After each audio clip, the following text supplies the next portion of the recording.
नमस्कार, मैं मुन्ना कुमार और आप देख रहे हैं न्यूज वन बिहार। इस वक्त की जो हम तस्वीरें दिखा रहे हैं बिहार के पूर्वी चंपारण से तस्वीरें हैं और यह दिलावरपुर गांव की तस्वीरें हैं। हम यहाँ बता रहे हैं आपको एक मामला है। कहते हैं कि दुनिया में पति पत्नी का रिश्ता जो होता है सबसे पवित्र रिश्ता होता है और एक दूसरे पर विश्वास से टिकता है। लेकिन जब पति पत्नी के रिश्ते में वो वाली कहावत जब आ जाए तो क्या कहेंगे। यहाँ दरअसल एक जो मामला हम आपको बता रहे हैं, यहाँ पति के दोस्त ने ही दगाबाज कर इनके पत्नी को ले उड़े और प्रेम प्रसंग से जुड़ी मामला है जिसमें पति पत्नी और वो की जो कहावत है वो चरितार्थ हो रही है। पति यहाँ अपनी पत्नी और 7 वर्षीय बच्चे को पाने के लिए दर दर की भटक रहे हैं, न्याय की गुहार लगा रहे हैं सभी जगहों पर, लेकिन इन्हें कहीं से न्याय नहीं मिल रहा है। यह अपने पत्नी और 7 साल के जो मासूम बच्चा है उसको अपने घर पर रख के अपने परिवार को चलाना चाह रहे हैं, गृहस्थी को जीना चाह रहे हैं, लेकिन इनका सुनने वाला कोई नहीं और न्याय के लिए दर दर भटक रहे हैं। प्रशासन से लेकर रिश्तेदारों तक गए लेकिन कहीं इन्हें न्याय नहीं मिला। तो हम इनसे बात करेंगे, मामले की जानकारी लेंगे, क्या कुछ हुआ शुरू से। पहले बताइए मामला क्या हुआ, कैसे कैसे हुआ है। मैं 13 जनवरी 2020 को बिहार पुलिस का एग्ज़ाम औरंगाबाद दे करके आया। और उसके बाद में 20 जनवरी 2020 को मैं पोरबंदर बापू धाम मोतिहारी एक्सप्रेस से गुजरात जा रहा था, जामनगर। अच्छा। तो रास्ते में राजकोट एक स्टेशन आता है। अच्छा। वहाँ पे ट्रेन में एक लड़का मिला और एक थप्पड़ हमको मार दिया। अच्छा। उसके बाद मैं मोबाइल चार्ज कर रहा था और चार्ज में लगा कर मैं कहीं गया और 2 मिनट में आया तो मेरी पत्नी का फ़ोन आया और वो उठा लिया और पत्नी का नंबर ले लिया। अच्छा, आपके मोबाइल से आपकी पत्नी का नंबर वो निकाल लिया, फिर क्या हुआ इसके बाद?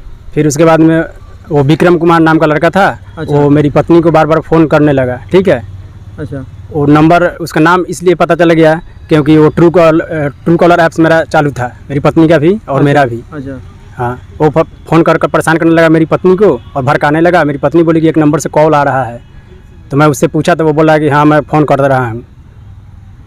हाँ, फिर क्या हुआ उसके बाद क्या हुआ? फिर क्या हुआ और 13 फरवरी वो मेरे विक्रम कुमार की पत्नी को भड़काने लगा, भला फुसला करके। वो 13 फरवरी को मेरी पत्नी घर से 60,000 रुपये की सोने की गहना लेकर के दोनों के बीच बातचीत जो हुई इसकी जानकारी आपको कैसे लगी कि दोनों के बीच बातचीत हो रही है, प्रेम प्रसंग शुरू हो गया?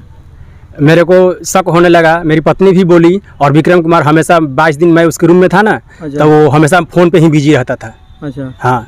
तो फ़ोन पे कहाँ बात कर रहा है, आपको ऐसा कुछ अनुमान नहीं लगा कि आपकी पत्नी से बात कर रहा है, किससे बात कर रहा है? उसी से हमको तो शक हुआ कि ये लड़का कुंवारा है, ये शादीशुदा है ही नहीं और ये किससे बात कर सकता है इतना देर, ना ड्यूटी करने जाता है। अच्छा। तो मेरे को शक हो गया और मैं विक्रम के पीछे पड़ गया। अच्छा, तो फिर क्या हुआ उसके बाद? फिर उसके बाद में वो मेरी पत्नी को भड़काने लगा। मेरी पत्नी 13 फरवरी 2020 को घर से सोने की गहना 60,000 की लेकर और कुछ सामान बर्तन उर्तन लेकर वो चली गई। कहाँ गई वो अपने नैहर गई में, यानी मुजफ्फरपुर पारस पैराडाइज, बैरिया गोलंबर के निकट पारस पैराडाइज के पीछे किशोरी शाह के रूम में रहती है। अच्छा, तो वो किसके साथ रहती है अभी आपकी पत्नी? वो अपने मम्मी पापा के साथ रहती थी। अच्छा। हाँ। पत्नी का आपका क्या नाम है? नमिता कुमारी। नमिता कुमारी। तो जो आपकी पत्नी है, एक बता रहे थे कि बच्चा भी है, बच्चा आपका कितना दिन का है? बच्चा 7 साल का हो गया, 18/6/2000। 7 साल का। क्या नाम है उसका? अर्पित कुमार। अर्पित और नमिता आपकी पत्नी हो गई। तो अभी दोनों कहाँ रहते हैं, आपके बीवी और बच्चा कहाँ रहता है अभी? किसके साथ रहता है अभी? वो विक्रम कुमार के साथ रहता है, कदम चौक, वही भगवानपुर चौक। हाँ, उसी लड़का के साथ जो मेरी पत्नी को भड़काया है। अच्छा, तो वो दोनों के बीच कितने दिनों से प्रेम प्रसंग चल रहा है? वही 13 फरवरी 20 जनवरी 2020 से 20 से शुरू हुआ था। और आज तक चल रहा है। अभी दोनों आदमी साथ में हैं। और दोनों आदमी साथ में। आपको कैसे पता लगा कि हमारी पत्नी मायके गई और मायके से वहाँ भाग गई, ऐसा कुछ आपको पता चला कभी? मैं अपने ससुराल वालों का सबका मैं मोबाइल नंबर रखा हूँ। और मुजफ्फरपुर में मैं 1.5 महीना था ना, वहाँ पे सब्जी दुकान खुले जगह खोला तो वहाँ का भी बहुत लोग का मैं नंबर लेके रखा हूँ। अच्छा। और उससे मैं पता करते रहता था। अच्छा। हाँ।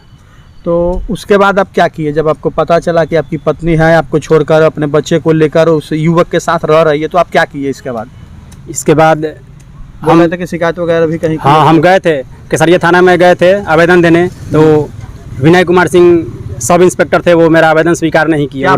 क्या बोले? वो बोले कि आपका आवेदन नहीं लिया जाएगा। क्यों, क्या कारण है बता? वो कुछ कारण नहीं बताया और मेरे को आवेदन नहीं लिए। वो मैं आवेदन लिखकर फोटो स्टेट करके मैं बोला कि इस पर रिसीविंग मेरे को दीजिए, तो बोला कि नहीं होगा, आपका आवेदन स्वीकार नहीं किया जाएगा। क्यों? क्योंकि वो ये मामला वो मेरे बारे में जानते थे। अच्छा। ताकि एक बार वो थाना मेरे दरवाजे से रिटर्न थी, केसरिया थाना। अच्छा। अच्छा। और मेरा एरिया का चौकीदार है मुन्ना पासवान। अच्छा, क्या उन लोग का भी क्या इसमें रोल है? उन लोग का रोल है कि मेरा घर बर्बाद करने में सबसे पहले केसरिया थाना का हाथ है। ना मेरे ऊपर कोई वारंट था और ना बिना वारंट के मेरे दरवाजे पे आया, मेरी पत्नी को विदागरी करवा दिया। सबसे इसमें दोषी ठहराया जाता है केसरिया थाना अच्छा, का। आप कहाँ रहते हैं आप? अभी हाँ, अभी आप कहाँ रहते हैं? अभी मैं 2 साल के बाद मैं गुजरात दहेज से आया हूँ, दिलावरपुर, अपने घर में रहता हूँ। अच्छा, गुजरात दहेज में आप रह के क्या करते हैं? वहाँ कौन सा काम? वहाँ मैं गोदरेज कंपनी में स्टोर कीपर का काम करता हूँ। तो आप वहाँ जो काम करते थे तो लगभग कितनी सैलरी मिल जाती थी आपको? पूछना तो नहीं चाहिए लेकिन बट पूछ रहे हैं आपको। मेरे को 26 दिन का मिलता है 20,000, जिसमें से 12% पीएफ कटता है। अच्छा, वो अब पैसा को आप क्या करते थे? पैसा मैं अपने अकाउंट में रखता हूँ। पत्नी को पैसा भेजते थे या आप अपने खुद खाते पर रखते थे? मैं 2,000 का महीना भेजता हूँ। पत्नी को भेजते हाँ, थे? मैं अपने पे फोन से भेजता हूँ। अभी पैसा भेजते हैं कि नहीं? अभी भी मैं भेजता हूँ। तो पत्नी आपकी दूसरे के साथ शादी कर ली, भाग के अपने बच्चे के साथ भाग के साथ, फिर पैसा क्यों भेजते? मैं अपने बच्चे और पत्नी के लिए भेजता हूँ। वो मेरे साथ धोखा की है। अच्छा, तो पैसा वो मांगती है कि आप खुद भेजते हैं? वो मांगती नहीं है, मैं फिर भी भेजता हूँ। मैं उसको पहले ही बोला था कि अगर तेरे साथ मैं तू कभी भी ससुराल नैहर में रहेगी ना, तो मैं तेरे को 2,000 रुपये महीने में डालते रहूँगा। अच्छा, तो ये आप नहीं सोचे कि मान लीजिए कि मेरी पत्नी है, हमको धोखा दे दी, अपने बच्चा को लेकर घर परिवार मेरा बिखर गया, तोड़ दिए, फिर उसके बाद वो चली गई दूसरे के साथ, फिर आप पैसा भेजते हैं? ऐसा क्या कारण है जो आपके दिल में है, जो बताइए थोड़ा। एक पति पत्नी का मोह माया होता है। मेरा बेटा 7 साल का है, मेरे को माया लगता है, इसलिए मैं 2,000 का महीना भेजता हूँ।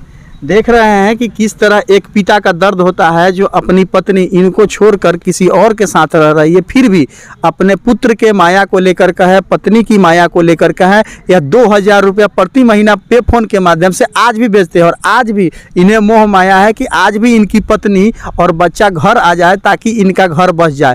आप प्रशासन से क्या मांग करते हैं?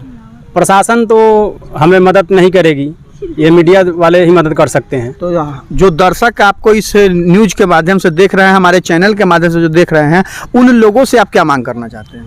हम कहना यही चाहते हैं कि मेरी पत्नी बहुत भारी गलती कर चुकी है। वो विक्रम नाम का लड़का भी बहुत कुछ बोलता है। वो बोलता है कि मैं तेरी पत्नी को रखायल बना के रखा हूँ। मेरे को इस बात से बहुत दुख होता है कि मेरी पत्नी को साला वो विक्रम रखायल बना कर रखा हुआ है, मैं कुछ नहीं कर पाया। मैं पुलिस प्रशासन के पास इसलिए नहीं जाता हूँ कि वो मेरी मदद नहीं करेगी, वो मेरे से केवल पैसा ऐंठेगी, इसलिए मैं पुलिस प्रशासन के पास नहीं जाता। विक्रम जो आपकी पत्नी के जो प्रेमी हो गया विक्रम, उसकी शादी हुई है या नहीं हुई? नहीं, वो लड़का कुंवारा है, वो हिंदू का धोबी है।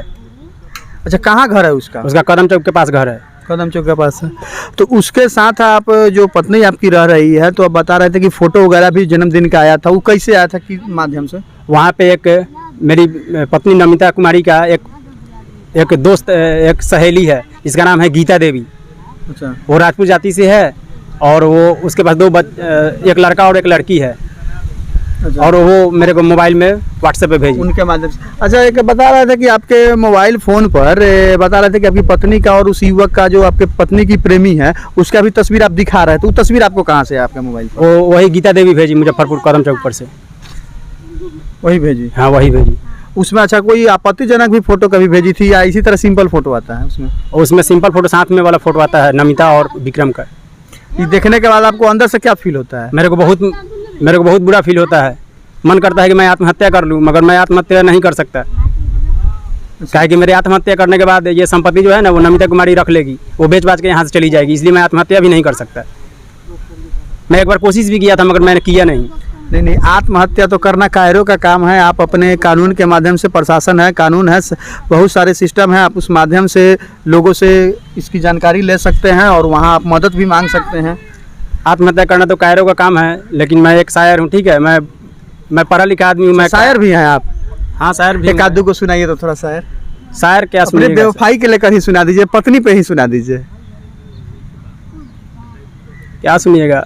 नहीं, सुना दीजिए, दर्शक भी सुनना चाहते हैं तो उनको एक सुना दीजिए कि पत्नी पे के आधारित बेवफा करके ही एक सुना दीजिए शायरी।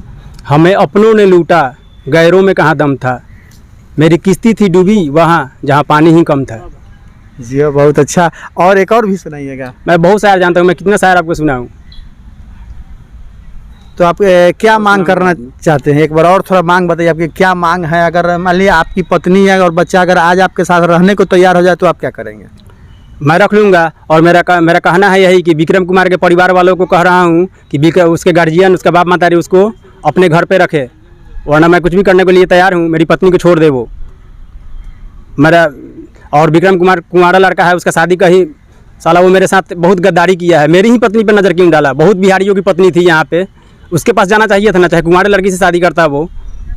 अच्छा, एक चीज़ और बताइए, आप जो बता रहे हैं कि आपकी पत्नी से आपकी बात होती है नहीं होती है? होती है, 3 महीना 6 महीने के बाद भी होती है। फ़ोन पर बात होती है? एक दिन 23 जून को 11 बजे रात को कॉल आया था। क्या बता रही थी? वो बोल रही थी कि रघुआ आई गलती से ही माफ़ करी, आप बुला के ले चली हमरा के, बेटा 7 साल के हो गए, खर्चा कहाँ से आई? अच्छा, तो वो लड़का जो रखे हुए वो खर्चा नहीं देता है क्या? वो पता नहीं वो देता है कि नहीं देता है। उसके बाद और भी कुछ बोली? और कुछ क्या बोली कि प्रूफ लेकर के आइएगा शादी के कैसेट। अच्छा, तो मैं मेरा दुश्मनी भी ज़्यादा फैलते जा रहा है, इसलिए मैं नहीं गया। मैं अपने भाई को बोला, वो मेरा मदद नहीं किया, वो नहीं गया तो मैं भी नहीं गया। और उसकी एक फूआ है, ममता देवी नाम है, विश्वनाथ शाह की पत्नी है, जो मोतिहारी में रहती है, वो भी बोली कि आइए लेकर के आते हैं उसको। तो मैं बोल दिया कि मैं नहीं आऊँगा, उसको अगर लेकर के आना होगा तो जो मेरे घर से जो लेके गई थी ना, वो ममता देवी भी थी उसमें, विश्वनाथ शाह की पत्नी। अच्छा अच्छा अच्छा। तो वो लोग प्री प्लानर था या इसी तरह बुला के ले गया था? वो प्लान के साथ बुला के ले गया है। यानी विक्रम कुमार जो थे इन लोगों के संपर्क में पहले से, तो ये लोग एक प्लान के तहत आपकी पत्नी को अपने मायके ले गए और वहाँ से फिर वो चली गई। और ये चीज़ मेरी पत्नी 2 साल से मेरे को ब्लैकमेल कर रही थी। क्या बोल के? और विक्रम भी ब्लैकमेल कर रहा था। क्या बोल के ब्लैकमेल कर? वो बोल रही थी कि मैं पूछा कि तुमको खर्चा कहाँ से आता है, तो बोल रही है कि मेरा भाई लाल साहब है ना, वो देता है पैसा। अच्छा, हाँ। तो ब्लैकमेलिंग 6 महीना पहले ब्लैकमेलिंग वाली बात कहाँ से आ गई? मैं सोचा कि वो उसका भाई खर्चा भेजता है मेरे को। अच्छा, हाँ, इसलिए मैं बोला। खर्चा भेजता कौन था? वो साला विक्रम के साथ थी, मेरे को तो 2 साल पहले से ही पता है। अच्छा, हाँ। तो अभी तो दोनों साथ में हैं? हाँ, दोनों साथ में हैं। दर्शकों से इनका एक अपील है जो सुनते, क्या अपील करना चाहते हैं लोगों से? हम अपील यही करना चाहता है कि मेरी पत्नी अगर आ जाएगी मेरे घर पे तो मैं उसको रखने के लिए तैयार हूँ हमेशा के लिए। जब पहले जो गलती की वगैरह उसको भूल जाइएगा। हाँ, मैं पत्नी कितना हूँ गलती करे, वो पत्नी है, पहली पत्नी है, मैं उसको छोड़कर मैं ज़िंदगी में खुशहाल नहीं रह सकता। ये पहला मैं उसको ऑफ़र दे रहा हूँ, अगर वो आना चाहती है तो आ सकती है, लेकिन कुछ मैं शर्त रखूँगा। शर्त आप सार्वजनिक करना चाहते हैं कि केवल पत्नी को ही बताइएगा? नहीं, ये मैं सार्वजनिक बताना चाहता हूँ। बताइए, क्या बताना? वो जैसे अभी छुप कर विक्रम कुमार के साथ रह रही है, उसका भाई की शादी था 20/5 को, वो नहीं गई, तो ठीक उसी तरह उसको नैहर कभी नहीं जाना होगा, बाप माता की परेशानी से दूर रहना होगा, नैहर उसको कभी जाना ही नहीं होगा। और जो मैं जैसा मैं कहूँगा वैसा उसको करना होगा, तब मैं रखने के लिए तैयार हूँ। क्योंकि मेरा LIC चलता है 1 लाख का, और वो फाइनेंस होने वाला है 2028 में 3 लाख आपको क्या लगता है कि आपकी पत्नी शर्त को मानेगी? वो मानेगी ना। मेरा PF कटा हुआ है 13 साल का रिलायंस कंपनी में जामनगर, उसका मैं ऑनलाइन नहीं करवा रहा हूँ, कहीं नॉमिनी में नाम देने वाला भी चाहिए ना एक ठो बच्चा। हाँ, तो मैं इस डर से नाम नहीं देता हूँ कि 70% मेरे को मिलेगा, 30% तो वो उठाएगा कि नहीं उठाएगा, वो रह जाएगा गवर्नमेंट के पास, इसलिए मैं परेशान हूँ।